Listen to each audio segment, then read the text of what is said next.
So I'm sure you've seen the videos about OpenAI hiring a psychiatrist. So in July 2025, OpenAI made headlines because of this unprecedented move. It hired a full-time forensic psychiatrist, not to treat employees, not to build therapeutic chatbots, but to study us, the users. The goal?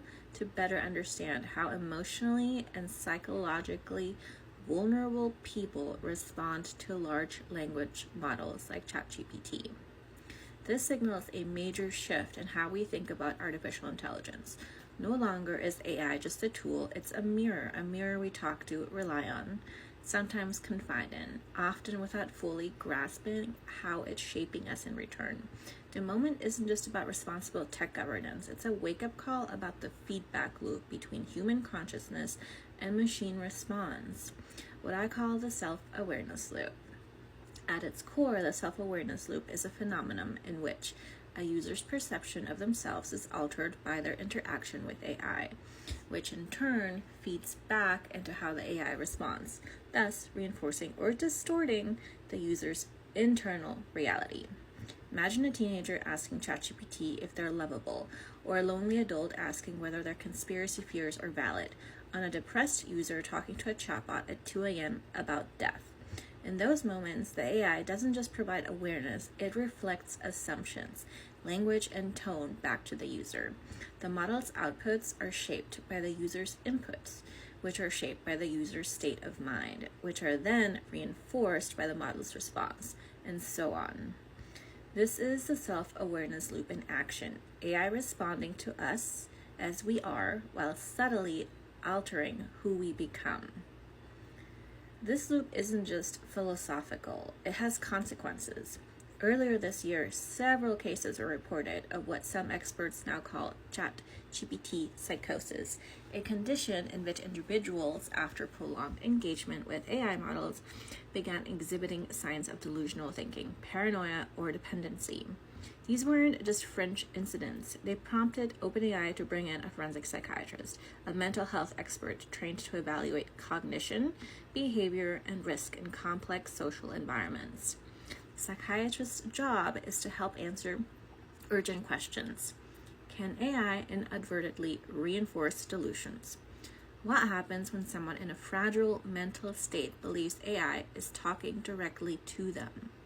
How do we build models that de-escalate emotional spirals instead of deepening them? OpenAI's move is not just reactive, it's preventative. It signals that the company is beginning to understand that AI isn't neutral, especially not when it becomes a companion, a confidant, or a simulated self-object. Remember, AI is a mirror, not a guru. This brings us to the core of misunderstanding about AI. Many people assume it's like a teacher, an oracle, or a therapist, but generative AI, like ChatGPT or Claude, is far closer to a mirror that talks back. It reflects your language, your expectations, your emotional tone.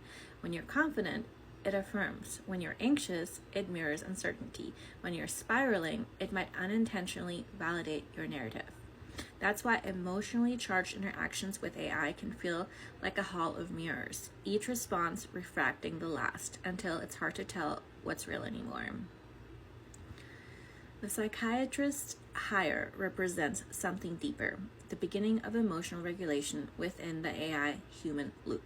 Rather than treating the model as a static system, OpenAI is recognizing that user state matters, that feedback loops between cognition and generation exist, that this isn't just about alignment in terms of facts, but alignment with human emotional safety. This could lead to emotionally intelligent guardrails, AI that asks, "Are you okay?" before reinforcing dangerous ideas, ethical redirection away from echo chambers, and identity collapse.